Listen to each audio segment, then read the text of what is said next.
Assalamualaikum warahmatullahi wabarakatuh. Saudara-saudari, dunia pada hari ini boleh dikatakan sudah tenat. Siang harinya panas lit-lit, malam harinya boleh tahan juga membahang. Inilah yang dipanggil pemanasan global. Secara umumnya, situasi ini terjadi akibat peningkatan suhu atmosfera bumi secara berterusan akibat daripada kesan rumah hijau yang melibatkan pertambahan gas karbon dioksida, klorofluorokarbon CFC dan bahan-bahan pencemar yang lain yang menyebabkan peningkatan suhu dunia. Pada bulan Mei yang lalu, cuaca panas dan penyakit bawaan haba telah menjadi kebimbangan utama kontingen Malaysia yang bersaing di Sukan Sea Cambodia akibat suhu tinggi sehingga mencapai 40 darjah Celsius. Pengarah operasi Madinah juga telah menasihati jemaah haji yang akan menunaikan ibadah haji agar bersedia menghadapi cuaca panas kerana suhu di Madinah pada ketika ini telah mencapai 40 darjah Celsius pada sebelah siang dan 26 darjah Celsius pada waktu malam. Baiklah, seterusnya saya akan menerangkan tentang punca pemanasan global. Punca yang pertama adalah melalui perindustrian. Pembakaran bahan api fosil seperti gas dan arang batu bagi menggerakkan mesin dan jentera telah mengeluarkan banyak gas rumah hijau, terutamanya gas karbon dioksida.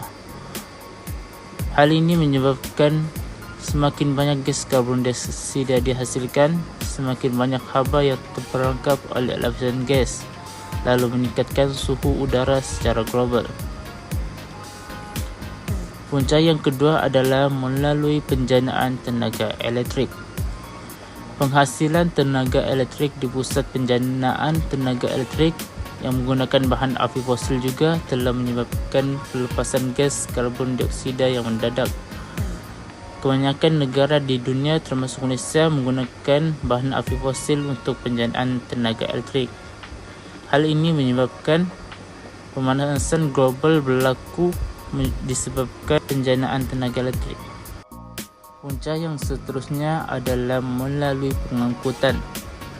Kenderaan bermotor kini merupakan pengangkutan utama bagi manusia untuk memudahkan mereka bergerak ke satu tempat ke sesuatu tempat yang lain.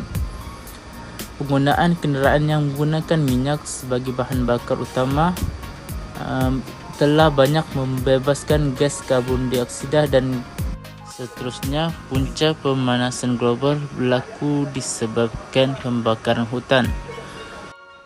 Terdapat kegiatan pembakaran hutan secara besar-besaran dan berleluasa untuk membersihkan kawasan hutan bagi menjalankan aktiviti pertanian, pertempatan atau jaringan pengangkutan dan perhubungan. Hal ini telah menyumbang kepada pemanasan global. Pembakaran hutan telah menyebabkan imbasan kandungan oksigen dengan karbon dioksida tidak seimbang. Lebihan karbon dioksida terjadi dan berlakunya pemanasan global. Itu saja daripada saya.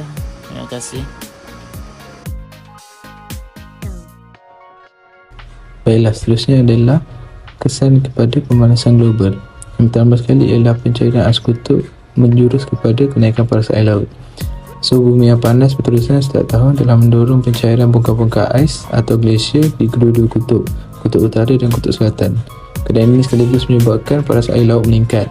Kajian meramalkan permukaan laut akan meningkat antara 30 hingga 60 cm dan dianggarkan 10 juta populasi dunia yang berdekatan dengan pantai dan pulau tanah rendah di kota dia akan kehilangan tempat tinggal berikutan kenaikan paras air laut. Seterusnya ialah ekosistem terganggu. Pemanasan global juga turut mempengaruhi biodiversiti dan ekosistem haiwan dan tumbuhan. Pada ini dapat dilihat di kawasan Arktik yang mengalami pencairan ais di laut sehingga menyebabkan populasi burung kutub, walrus dan anjing laut terancam. Seterusnya ialah cuaca kering berpanjangan. Pemanasan global turut menyebabkan kemarau yang teruk dan taburan hujan yang tidak menentu. Dalam situasi udara yang kering dengan kadar penurunan hujan yang kurang berserta persekitaran yang panas, berterusan telah mengakibatkan bencana jerebu dan gelombang haba mudah terjadi yang sekaligus menjejaskan kesihatan manusia. Akhir sekali ialah perubahan iklim. Menurut definisi daripada NASA, perubahan iklim membawa maksud perubahan jangka panjang dalam iklim bumi atau suatu kawasan di bumi. Perubahan iklim yang berlaku pada hari ini biasanya memberi satu tekanan persekitaran yang menjejaskan sistem politik, ekonomi maupun sosial sesebuah negara.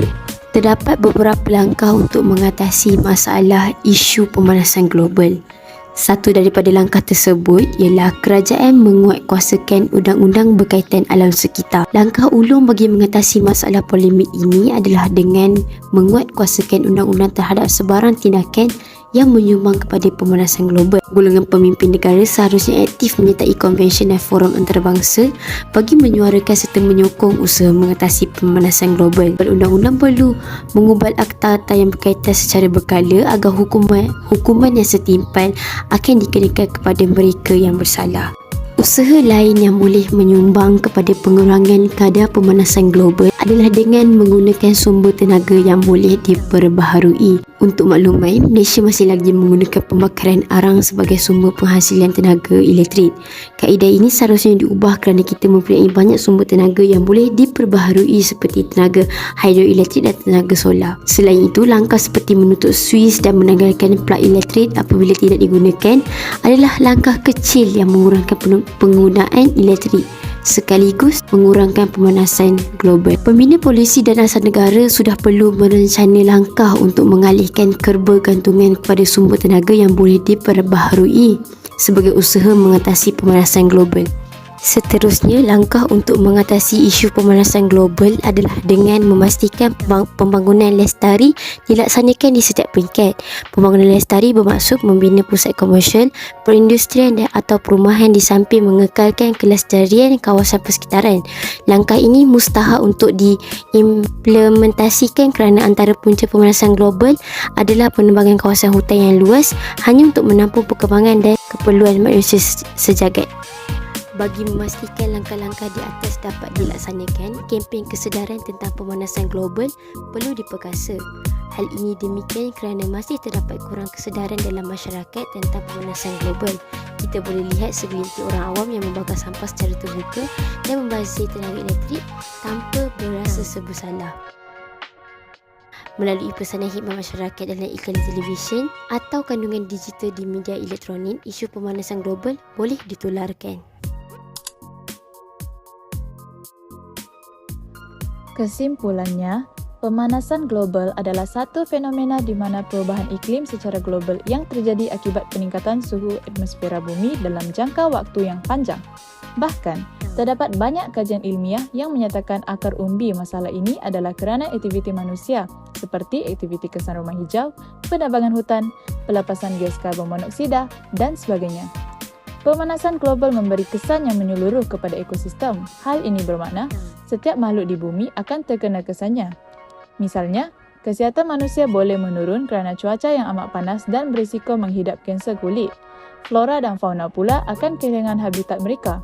Jika berlarutan, flora dan fauna ini boleh menjadi pupus.